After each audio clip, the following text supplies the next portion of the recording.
Começar a gravar. Bom, estou gravando. Boa tarde para quem está aqui me vendo, boa tarde para quem vai me ver, ou bom dia, ou boa noite, né? Dependendo da hora que você vai ver a minha aula depois. Nosotros também empezando una clase más de español. Hoy es viernes, entonces ya se está terminando nuestra semana y ahora tenemos la mejor clase de la semana, que es la clase de español. Sí. Bueno, estoy compartiendo pantalla con ustedes, estou compartilhando tela, né? Você está vendo aí, Felipe? Dá um belezinho, se está vendo. Show. Muy bien, la semana pasada nosotros hablamos sobre la migraña. E la migraña é enxaqueca, né? A gente leu o texto, entendemos o que é, os sintomas e começamos a ver os vocabulários sobre enfermidades e medicamentos. Né? Então, eu vou dar uma revisada aqui para a gente poder fazer junto o exercício 1, né? Que a gente ficou de fazer semana passada juntos, ok? Então, vamos lá. Temos acá, então, ser vários vocabulários. E o primeiro vocabulário que o texto nos traz é sobre o enfermo, que é o doente. Né? Então, é muito comum no espanhol a gente não falar, né? Não tem a palavra doente, é enfermo, é enfermedade. Né? E depois temos o estornudo. Então, vejam aqui, ó, essa imagem aqui meio esquisita, que semana passada a Bianca falou que, eu não lembro o que ela falou, mas acho que ela falou gripado, né? Mas é estornudo, que é o espirro, né? Como se a pessoa estivesse espirrando. Então, se estornudar é espirrar em espanhol. Depois temos la migraña, que vimos já no texto, ou la jaqueca, que é aquela forte dor de cabeça constante, né? Que é um tipo de enfermidade também. Temos la fiebre ou la tos, a febre e a tosse, que são dois tipos de sintomas. Né? Não são enfermedades propriamente dichas, mas são sintomas que podemos ter em uma enfermedade. Por exemplo, quando eu estou gripado, eu posso ter fiebre ou tos, né? Um dos síntomas del coronavirus é justamente a fiebre, o dolor de cabeça, a dificuldade de respirar, né? Depois, acá o livro nos traz sobre o sarampión, que é a catapora, né? Você vê aí, a menina tá toda pintadinha, né? Depois nos traz o mal aliento, que seria o mau hálito, né? Uma pessoa com bafo. El cólico, que é mais comum em las mujeres quando estão menstruadas, que é a cólica, né? Que é aquela dor na barriga. Quando falamos, por exemplo, de remédio, a gente tem duas maneiras de falar. Três, na verdade. Podemos falar da medicina. Então, por exemplo, eu estou doente, eu estou enfermo, e eu quero falar, nossa, chegou a hora de tomar o meu remédio. Eu vou dizer, já é a hora de tomar mi medicina, né? Ou posso dizer, mi pastilla, la pastilla, ou posso dizer também la píldora, como se fosse uma pílula. Né? Então, são as maneiras aí de falar sobre medicamentos. E o livro nos traz, por fim, el jarabe, né? O que seria o jarabe? Sabe, Felipe? O que é jarabe? O que você acha que é? Acho que eu já falei, né? Semana passada. Se você quiser falar ou mandar no chat aí, o que você acha que é jarabe?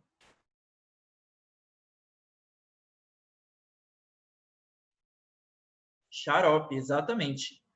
Isso mesmo, xarope. Então, se por exemplo, eu estou com tos ou dolor de garganta, eu posso tomar um jarabe, né? Que seria um xarope para voz, para garganta, é bem comum, né? Muy bien, vamos hacer entonces juntos el ejercicio 1. Exercício 1. Vou colocar aqui para escrever na tela, para eu estar anotando junto com vocês. Então, aqui, vamos lá. Exercício 1, página 81. Entonces, mira lo que dice acá. Completa los huecos con las palabras del recuadro según las definiciones presentadas. Entonces, tenemos acá varias oraciones que el libro nos trae y tenemos que completar con las palabras del recuadro. Entonces, letra A. Felipe, você quer ler para mim? Pode ler para mim? Está conseguindo ativar o áudio?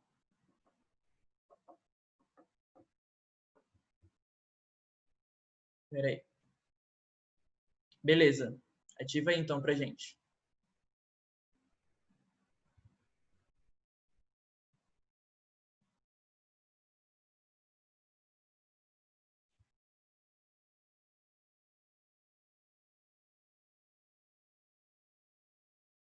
Conseguiu?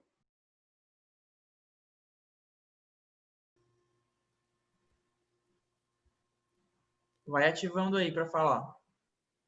Que eu vou... Tá me vendo, prof? Aí, tô. Tá. Lê aí a letra A para mim, por favor.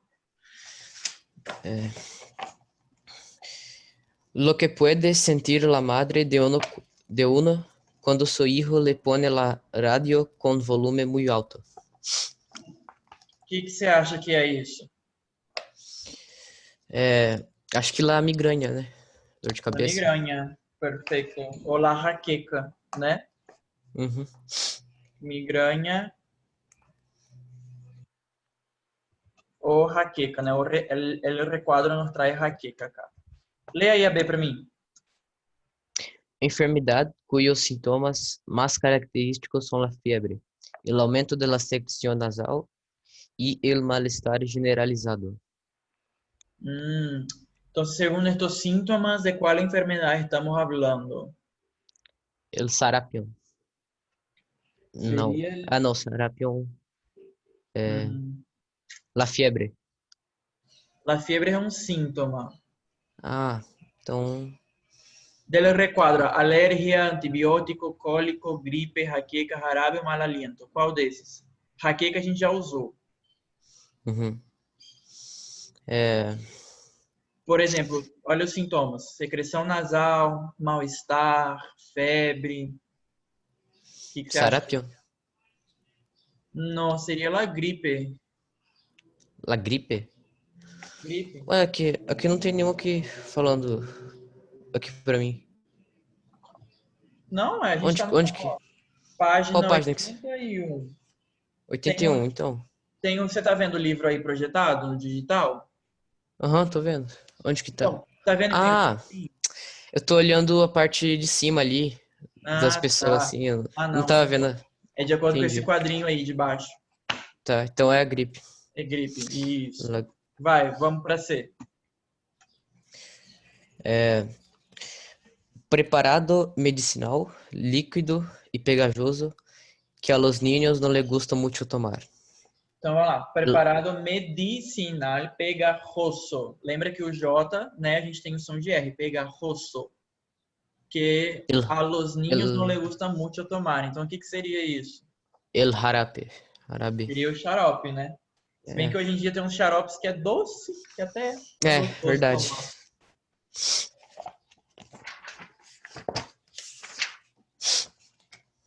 D. Pode ler, D? Tá. Que comumente se receta a um indivíduo com dolor na garganta para que se cure. Então, isso aqui comumente é receita, de receitar, né? Receta Uhum. a um indivíduo com dolor em la garganta para que se cure. O que seria? Antibiótico. Seria o antibiótico, né? Então, antibiótico, perfeito. Oi, Isabela, tudo bem? Chegou um pouquinho atrasadinha, né, minha filha? Você tá podendo ligar o microfone para a gente fazer o exercício junto? Olha, a gente está na página 82. Página 82, letra E. Eu vou ler aqui a letra E. Espera aí que ela me mandou mensagem. Tudo bem, Isa. Na próxima, então, quando você tiver microfone, você liga. Mas aí vai participando aqui no chat, tá bom? Perfecto. Entonces, letra E, mira. Reacción negativa o de rechazo del organismo ante ciertas sustancias. Sustancias são substâncias. O que seria? O que tá falando mesmo? Reação negativa. O que é rechaço? Rechaço é de negar, né? Tipo, de rechaçar, del organismo ante ciertas sustancias. Então, o organismo ele está rejeitando aquela substância. Então, acho que é mau hálito, né? Mau aliento. Hum, Não, alergia, né? Isso, alergia, né? Alergia a gente Alergia. pronuncia alergia em espanhol. F. Cuando uno siente dolor en la garganta, generalmente presenta este desagradable problema. Ahí sí, sería el mal aliento. Mal aliento. Muy bien. Y por fin, para que terminemos el ejercicio, letra G. Letra G dice así, las mujeres generalmente lo sienten los días que dura la regla, que sería el período de menstruação. El cólico, né? Então, entre as respostas, existe migrânia, gripe, jarabe, antibiótico, alergia, mal aliento e cólico, ok? Alguma dúvida, gente? Até aqui? Alguma pergunta? Não? Posso continuar? Ok, então vamos lá. Vamos passar para a página, então, já estamos, né, na página 82. Eu les passei em la aula programada el ejercicio, la actividad de leer toda esta parte de las conjunciones que habla, por ejemplo, de las conjunciones coordenadas e las conjunciones subordinadas. Provavelmente vocês já viram, né, em português, sobre as conjunções. E para que servem as conjunções? Por exemplo, no português, para que a gente usa conjunções? Eu acho que o próprio nome ele já dá uma dica, né? Para que a gente usa conjunções no português, por exemplo? Pode falar no chat. A gente usa, ó, a palavra já está falando, conjunção. Então, se nós usamos para juntar, para unir orações, ¿sí? E há vários sentidos e há vários usos que podemos dar a las conjunções e há vários tipos de conjunções. E aí o livro ele traz para a gente esses tipos de conjunções no espanhol. Então, se veem na casa, eu vou ler com vocês, eu vou explicando, e aí qualquer dúvida vocês vão perguntando para mim. Ok? Então, basicamente, a gente vai ler e tentar entender os tipos de conjunções. Professor, preciso memorizar todos os tipos de conjunções? Não. Eu já sempre falo para vocês, o objetivo do aprendizado nunca é a memorização por memorização, mas vocês entenderem como que vocês podem usar isso de maneira prática. Então, vamos lá. Copulativas. Dentro del tipo de conjunciones coordinadas o coordinantes, yo tengo el primer tipo que son las conjunciones copulativas, que ellas sirven para unir términos u oraciones que expresan ideas similares, estableciendo entre ellos una relación de suma. Son ellos I, E e NI.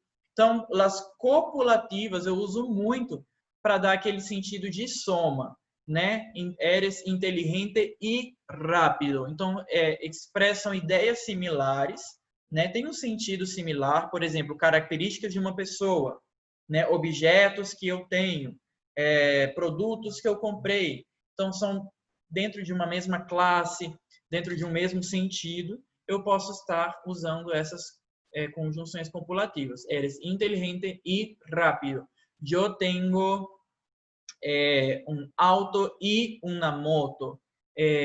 A mí no me gusta a mí no me gusta el pescado ni el camarão, né? Não gosto de peixe nem de camarão. Então, como se fosse assim, eu estou somando, eu estou juntando informações que têm o mesmo sentido, ok? Disjuntivas. Disjuntivas unen términos u oraciones que expresan ideas opuestas ou contraditórias. Então, assim, copulativas, de copular, de ficar junto. Eu estou juntando orações, juntando termos que têm o mesmo sentido. Disjuntivas, lembrem, separar, uma disjunção. Eu estou unindo termos opostos, contraditórios entre si. estableciendo entre ellas una relación de exclusión. Son ellas O y U. Entonces vean el ejemplo. Tendré que elegir entre ir a Francia o a Italia. Yo no estoy sumando, yo estoy hablando de opciones que son contradictorias. Yo no puedo estar en dos lugares al mismo tiempo, entonces tengo que elegir entre irme a França ou irme a Itália, ok? Isso aí, então, a gente pode usar, por exemplo, para dar opções em que eu tenho que escolher entre um ou outro, né? É um exemplo aí de usos.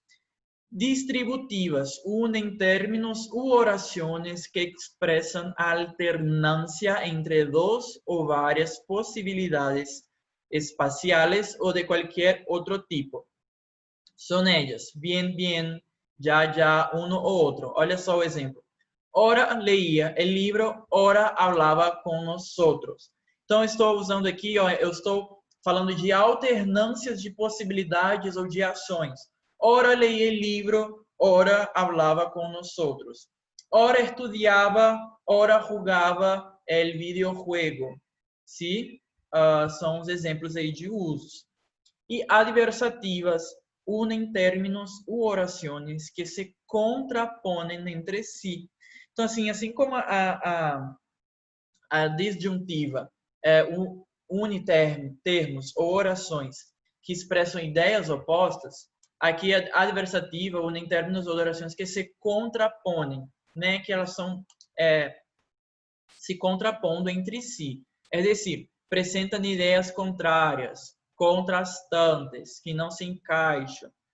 São ellas, mas, pero, contudo, no obstante, sin embargo. Olha assim, esse no obstante e sin embargo são, e o pero, principalmente, são as três que a gente mais usa. Né? O sino também a gente usa bastante, mas o mas, esse mais, por exemplo, que é o que a gente usa no português, ele já caiu em desuso no espanhol. Então, no lugar do mais, eu uso o pero. Por exemplo, a mí me gusta estudiar, pero no tengo mucho tiempo. Esse pero, né, que no português seria o mais, nosso. Né? Então, eu não uso mas, tanto no espanhol. Ele caiu muito em desuso. Eu uso mais o pero. E aí, lembra da diferença, né? Pero com um R é a conjunção adversativa. E perro com dois R's é cachorro. Né? Então, não confundam. Olha o exemplo aqui. Creio que são primos, pero no estou seguro. Então, aí eu estou falando de informações ou de orações que se contrapõem entre si. Estas são as conjunções coordenadas, né? Coordenadas. Ok? Alguma dúvida até aqui, gente? Isabela, Felipe? Querem perguntar alguma coisa?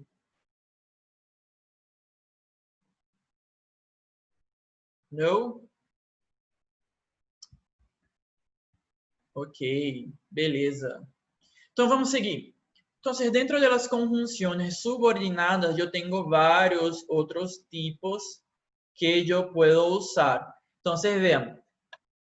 O primeiro tipo que eu tenho são as conjunções causales. Felipe, a Isabela está sem microfone. Você quer ler para mim?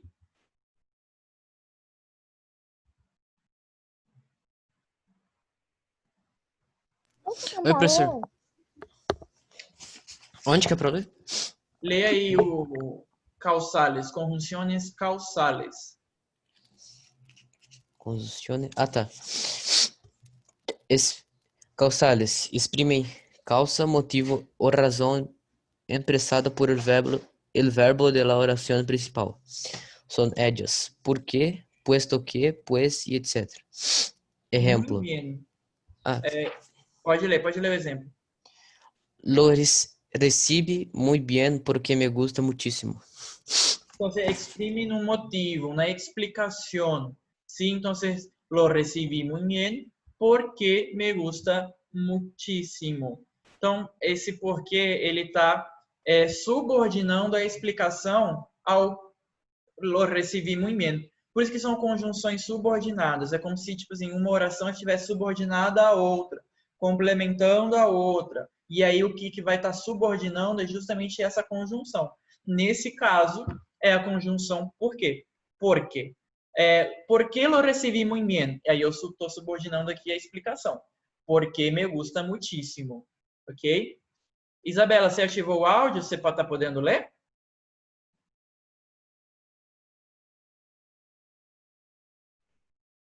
Eu vi que você tinha ativado uma hora. Se conseguir ler, pode ler. Vou ler a finales aqui, ó. Conjunção finales. Exprimen. Oi. Dá pra me ouvir? Tô Dá pra ouvindo. me ouvir? Sim. Alto ou baixo? Mais ou menos, mas tá dando para entender. Lê? Leia aí a finales para mim. Ah, peraí. Tá. Deixa eu só- Finales, ó. Exprimen el objetivo. No final da página 82. Ah, já tô aqui. Exprime el objetivo o finalidade da ação expressada por el verbo de tal oração principal. Son elas por qué, en fin, de qué, de modo, que, etc. Ejemplo. A fim de semana que siga é na carreira. Não sei se Ok. ele muito bem, mas Tudo bem, beleza. Então, olha só. Finales. Exprimen objetivo ou finalidade. Então, se finales, pensa em finalidade. Qual é a finalidade disso ou daquilo? Então, assim, hay que estudar a fim de que siga em carreira. Então, assim, qual que é a finalidade para, né, o estudar? A fim de que. Né? Então, se eu posso também usar o porquê, a fim de que, de modo que. O, né? E é tipo, lembrem que a gente viu as preposições na unidade passada, que tinha também a preposição para, que também expressava uma finalidade.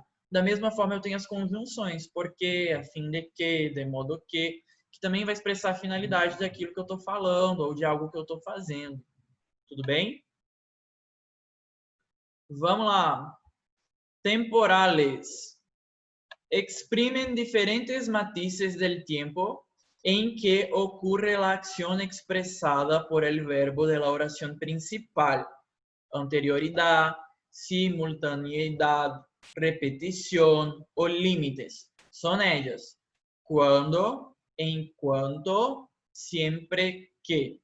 Então, eu tenho as conjunções temporais, que o próprio nome já fala. Né? Exprimen diferentes matices del tiempo en que ocurre la acción. Entonces, puede expresar algo que pasó antes, algo que está pasando durante, o algo que va a pasar después, o una repetición o límite temporal. Vean el ejemplo. Comenzó a llover cuando llegaba a casa. Entonces, en el momento en que llegaba a casa, comenzó a llover. Entonces, eso, el cuando me está diciendo el momento en que llegué a casa. Ok? Felipe, lê aí consecutivas ou ilativas pra gente.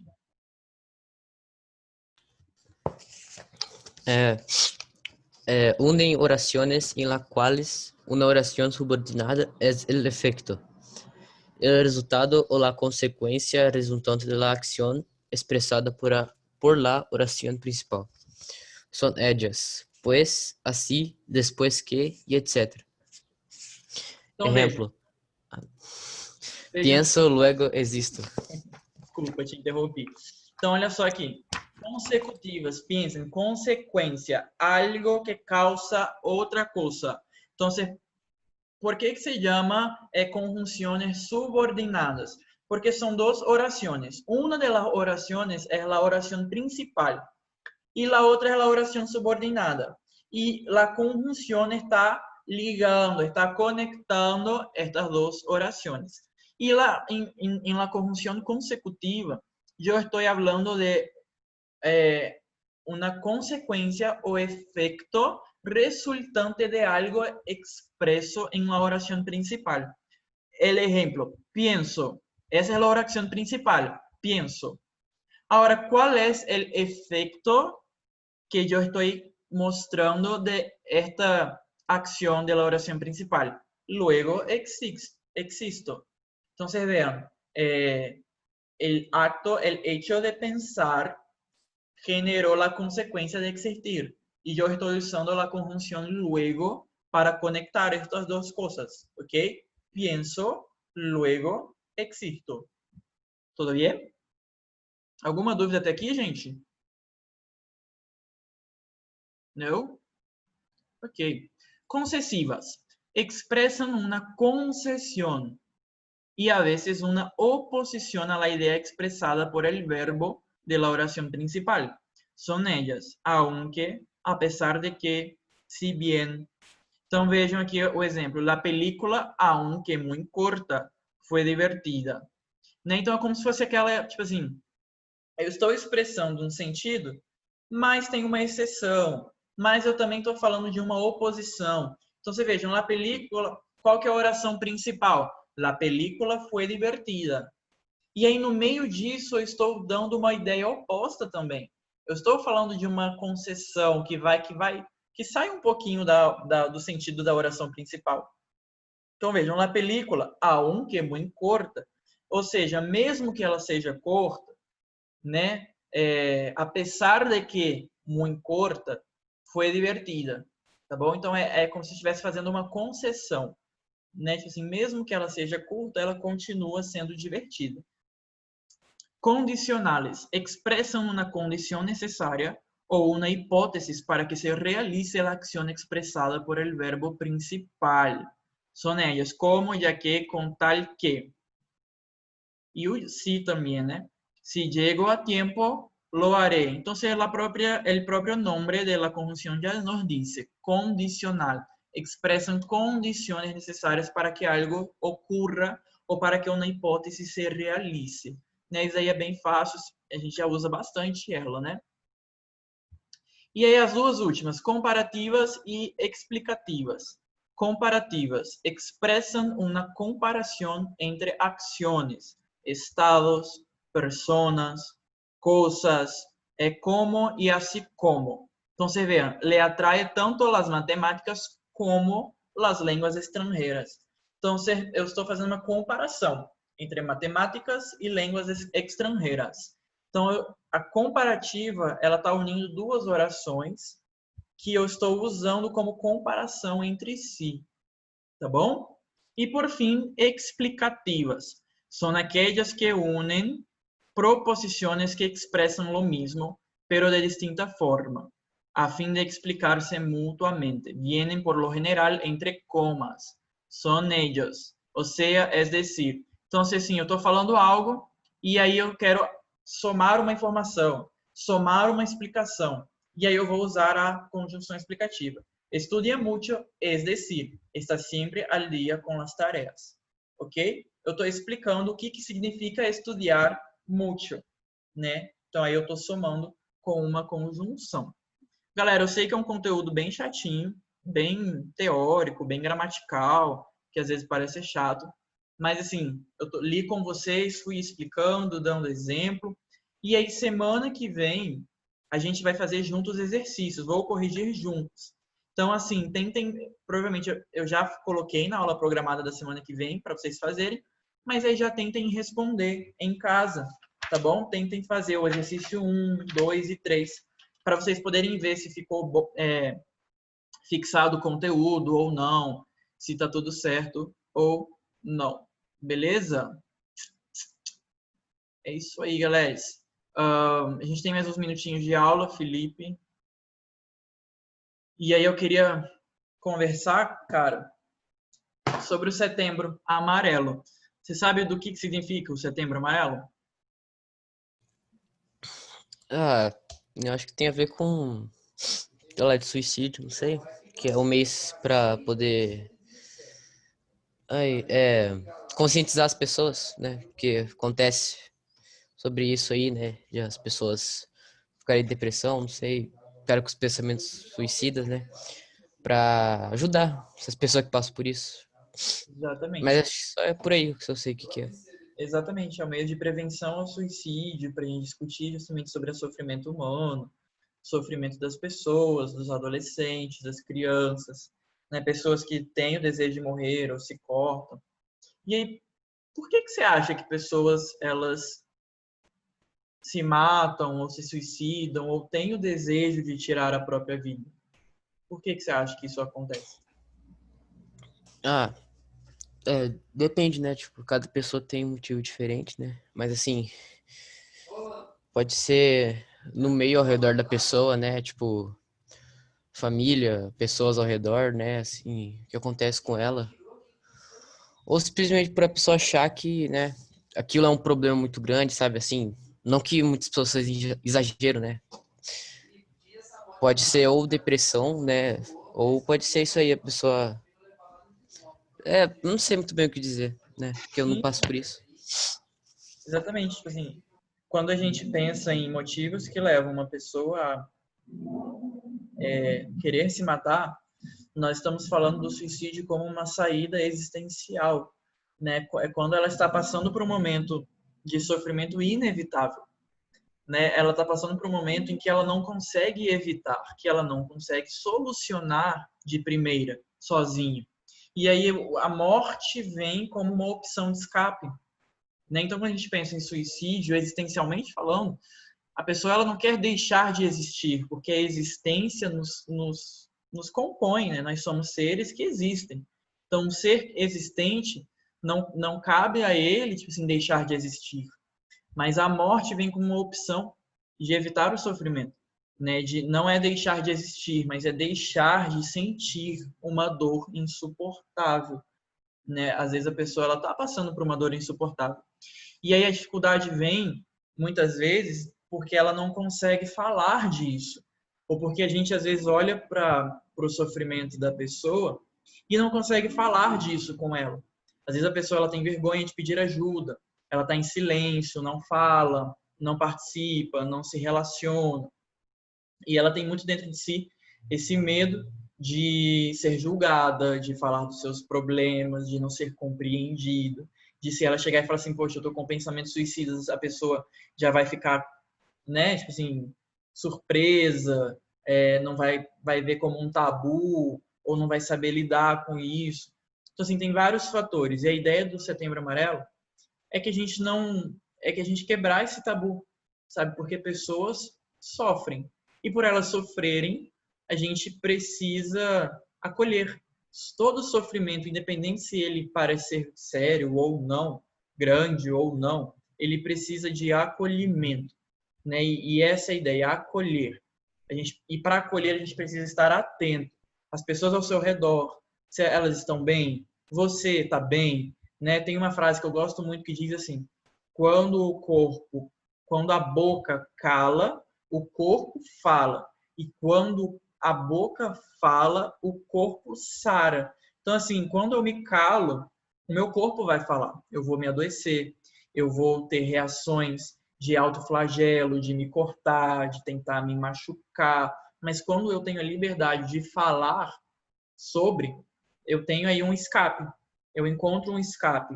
O que eu iria usar a morte como escape, eu uso a fala, né? Eu uso o acolhimento, o apoio, a escuta da pessoa. Então, assim, por isso que é importante a gente não falar disso só no Setembro Amarelo, mas sempre. Porque a gente está vivendo um tempo onde as pessoas precisam ser acolhidas, né? Então, professor, assim, eu acho que, né, é uma ideia bem legal ter esse negócio de setembro, porém, isso tem que ser feito, né, todos os dias, né, não só em um único mês do ano, né, se Exatamente, concentrar as pessoas ao redor e tal. exatamente. Então, eu acho que isso é algo que tem que ser praticado, né, todos os dias, né, prestar atenção Sim. nas pessoas e tal. E essa é uma das críticas que eu tenho com o Setembro Amarelo, porque a gente às vezes foca tanto só no setembro, discute, discute, discute, e depois não se fala mais. E discutir somente em um mês não quebra o tabu, não ajuda a pessoa a se abrir. Né? Você colocar um post, sei lá, com um lacinho amarelo, você colocar um lacinho amarelo na roupa, isso não vai diminuir o sofrimento da pessoa. Né? Então a gente É, precisa pensar em estratégias que vão ser eficazes, né? porque eu imagino o seguinte, tipo, se for conversar com uma pessoa, né, que você é amigo e tal, perguntar como ela tá, né, tudo isso pelo Setembro Amarelo, essa pessoa, ela, por exemplo, ela sabe que existe esse Setembro Amarelo, a pessoa que tá passando problema.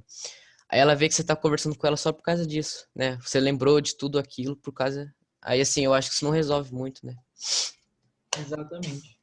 E você falar assim para a pessoa, fica bem, eu quero que você viva, né? Que é a frase do Setembro Amarelo. Eu quero que você viva. Você dizer para a pessoa, eu quero que você viva, não vai tirar dela o desejo de morte e não vai diminuir o sofrimento dela. Pelo contrário, vai ser pior. Porque quando eu falo eu quero, eu estou falando sobre mim, eu.